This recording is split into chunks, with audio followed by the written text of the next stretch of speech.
You out, and I'm out too. When he finally broke free from the bloodline, fans saw a completely new man, confident, charismatic, and ready to shine on his own. The Yeet era had begun, and the WWE Universe was all in. But when it came time for WWE and Jey Uso to capitalize on that momentum, everything fell apart. Questionable booking, terrible in-ring performance, overexposure, and recycled storylines slowly turned the fans against him. This is the rise and fall of main event Jey Uso.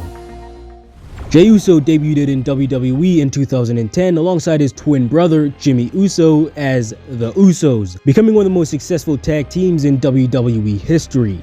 They captured multiple tag team championships and had iconic feuds with the Dudley Boys, the Wyatt family, and most notably, the New Day. Everything was great until Jimmy got injured in early 2020, forcing Jey to compete alone as a single superstar, something that was completely out of his comfort zone. So to keep things familiar, WWE put Jey in a feud with a returning heel Roman Reigns. Their emotional rivalry centered around family loyalty and respect turned Jey into a breakout single superstar. After losing to Roman Reigns, Jey eventually joined him, becoming his so-called right-hand man and a key member of the bloodline, which defined his character for the following years. After 3 years of loyalty and inner conflict in the bloodline, Jey finally made the bold decision to walk away in 2023, marking the end of one of WWE's greatest factions and the start of his own journey. When he later arrived on Monday Night Raw, fans instantly rallied behind him. His new Yeet persona, full of energy, confidence, and swagger, showcased a side of Jey that had long been hidden under Roman Reigns' shadow. He became one of the most popular babyfaces in WWE almost overnight. He had entire arenas dancing to his music, and many fans even called out WWE for Jey to become a world champion. Jey's early solo run was filled with thrilling matches against the Judgment Day. He even joined forces with Randy Orton, Cody Rhodes, and Seth Rollins in the Deadly Games match at Survivor Series, a moment that solidified his growing reputation as a top star. Shortly after, Jey captured the tag team championships alongside Cody Rhodes, proving that he could shine on the big stage. Although their reign was short-lived, Jey's momentum didn't slow down. Jey found himself standing across the ring from his own brother, Jimmy Uso, at WrestleMania 40. This is where the cracks began to show.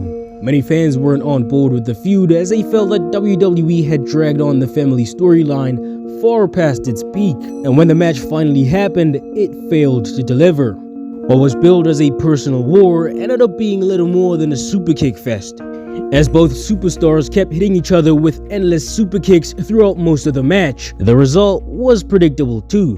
Most fans saw Jey's win coming from a mile away. But Jey quickly redeemed himself when he captured his first ever singles title on Monday Night Raw, defeating Braun Breaker.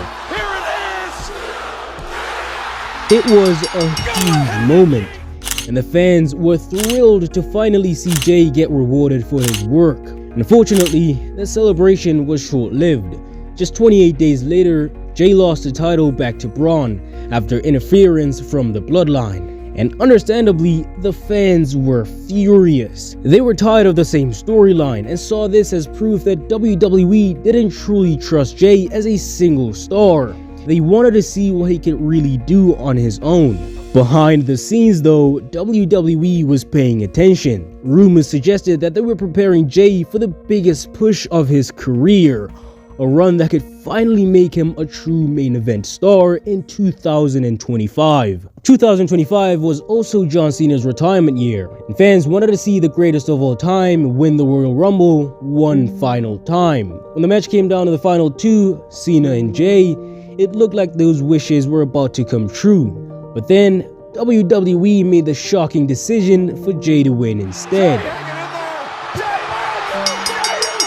For many fans, it felt like a slap in the face. While they did want to see Jey succeed, this just wasn't the right time for it. The disappointment was clear, as the video of Jey Uso winning the Royal Rumble racked up over 20,000 dislikes. Jey would go on to announce his WrestleMania opponent, Gunther, but their lack of chemistry made it difficult for WWE to build a compelling story leading them to insert Jimmy Uso into the feud once again. It felt forced and the audience simply didn't care. When WrestleMania arrived, Jay's performance didn't help his case. The match was short, lacked emotion, and ended with Jay winning the World Heavyweight Championship using a chokehold, a move that wasn't even a part of his regular arsenal. The finish made little sense and only weakened Gunther's image.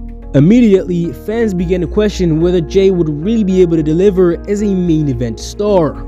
Just 51 days later, their doubts were confirmed. Jay lost the title back to Gunther in what was largely an unmemorable reign. In the months that followed, WWE continued to overexpose Jay, placing him in nearly every main event spot that they could. When Seth Rollins was sidelined with an injury and forced to vacate his title, a massive battle royal was held to determine who could face CM Punk for the World Heavyweight Championship. Fans were hoping for LA Knight to finally get his shot, or perhaps one less run for AJ Styles. But lightning struck twice, as WWE chose Jey Uso. During his match with CM Punk, things got even worse. Jay botched a simple neckbreaker, visibly angering Punk, who responded by kicking Jay in the head before ultimately winning the match. Many fans are asking for Jay to go back as a tag team superstar. This wouldn't necessarily destroy his character. A break from the main event spotlight could give WWE the opportunity to push newer stars, and for Jay and Jimmy to enter a feud for the tag team championships against AJ Styles and Dragon Lee. This could bring back life to the tag team division and help Jay regain his popularity with the fans. However, at the moment, WWE has decided to team Jey Uso with CM Punk in preparation for the upcoming War Games match at Survivor Series. Do you think this is a good idea? Should WWE continue to push Jay? Let me know down below in the comment section. I'd really like to hear your opinion. Thanks for watching.